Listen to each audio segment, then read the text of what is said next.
तो नमस्कार दोस्तों, स्वागत है आपका लक्ष्य डिफेंस एकेडमी स्तौन के इस यूट्यूब चैनल पर। आशा करता हूँ आप सब बहुत अच्छे होंगे।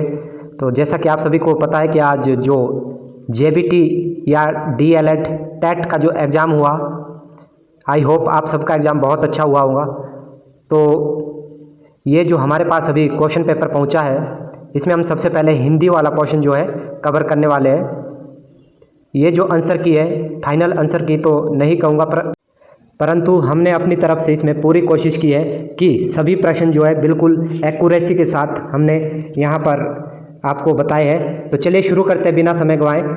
पहला प्रश्न है हमारा हिंदी पोर्शन का, कर्म के आधार पर क्रिया के कितने भेद है। तो इसका राइट आंसर होगा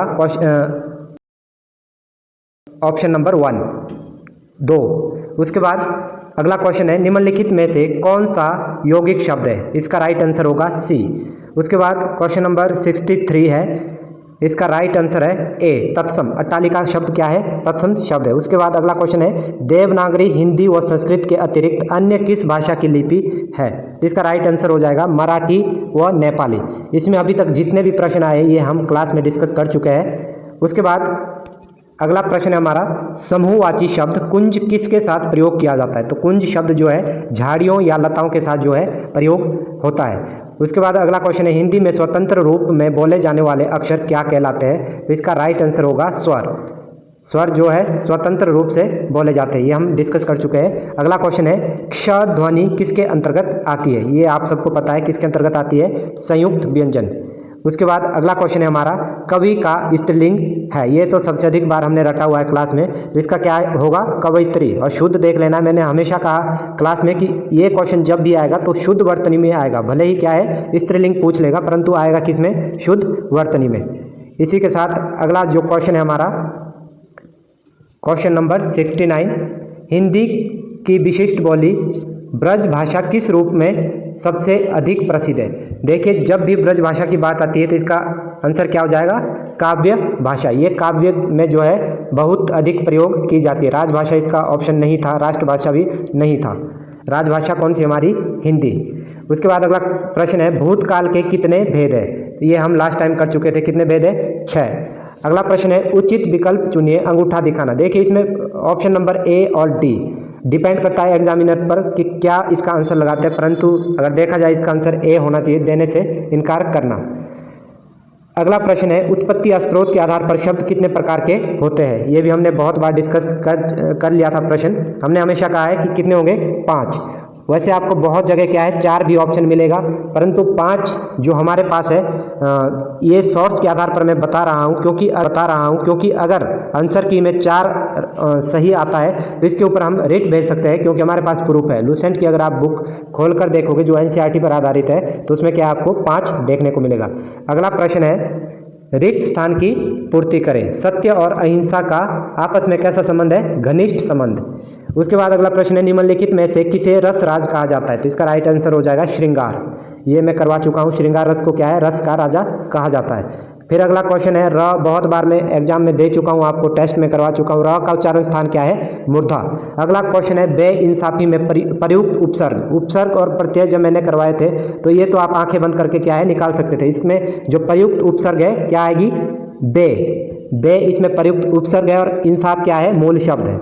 उसके बाद अगला जो प्रश्न है, प्रश्न नंबर 77, गिरिधर समस्त पद में कौन सा समास है। देखिए इसमें जो राइट आंसर होगा बहुब्रीहि समास। इसका राइट आंसर क्या है, बहुब्रीहि समास।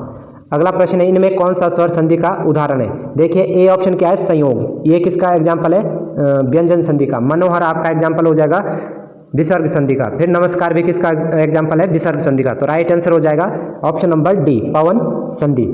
पवन ये किसका है, स्वर संधि का उदाहरण। अगला प्रश्न है, इनमें से कौन भक्ति काल का कवि नहीं है। देखिए ये क्वेश्चन थोड़ा डाउट है। रस खान जो है भक्ति काल के कवि है। उसके बाद नंददास भी क्या है, भक्ति काल के कवि है, परंतु जो अमीर खुसरो है ये भक्ति काल के कवि नहीं है। आंसर की में शायद हो सकता है नाभादास लगा दे, परंतु मेरे हिसाब से क्या है, अमीर खुसरो ही इसका राइट आंसर होगा।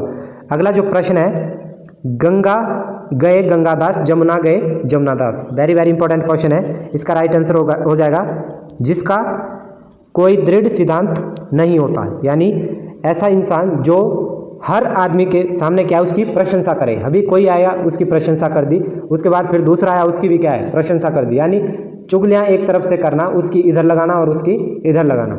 उसके बाद अगला प्रश्न है क्वेश्चन नंबर 81, चुनाव क्षेत्रों का समय समय पर क्या होना चाहिए? परिमापन होना चाहिए, परिसीमन होना चाहिए, परिगणन होना चाहिए या परीक्षण होना चाहिए। देखिए इसका राइट आंसर क्या है, परिगणन ही होना चाहिए।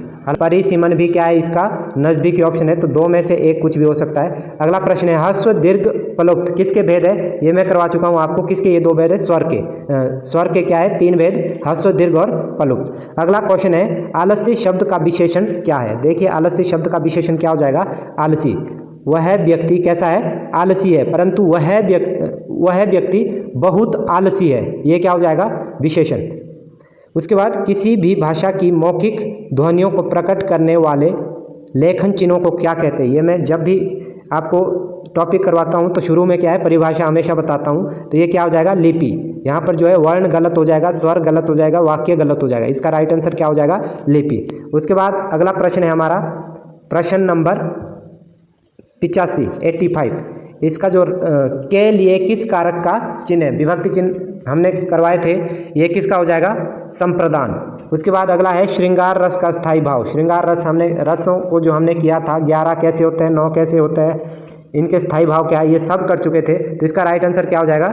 रति। अगला प्रश्न है लिंग की दृष्टि से दही क्या है? ये भी हम करवा चुके हैं और हमने कहा था कि अपवाद जो है सबसे ज़्यादा आते हैं। दही खा ली है, ये हमेशा ऐसे प्रयुक्त होगा, परंतु इसका राइट आंसर क्या हो जाएगा? पुल्लिंग। जी हाँ, दही हमेशा किस में आती है? पुल्लिंग में। उसके बाद अगला प्रश्न है हमारा लालटेन। लालटेन शब्द तत्सम है या तद्भव है, देशज है या विदेशज है? देखिए लालटेन शब्द क्या है हमारा? विदेशज। ये अंग्रेजी भाषा का शब्द है।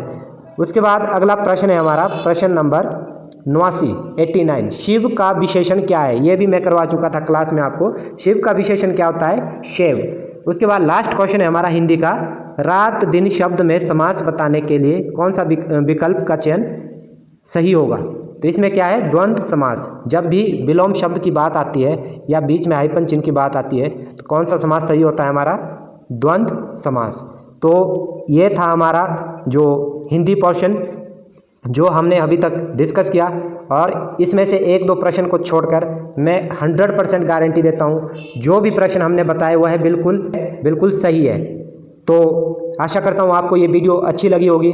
तुरंत हम अगला जो पार्ट है वो अपलोड करने वाले हैं।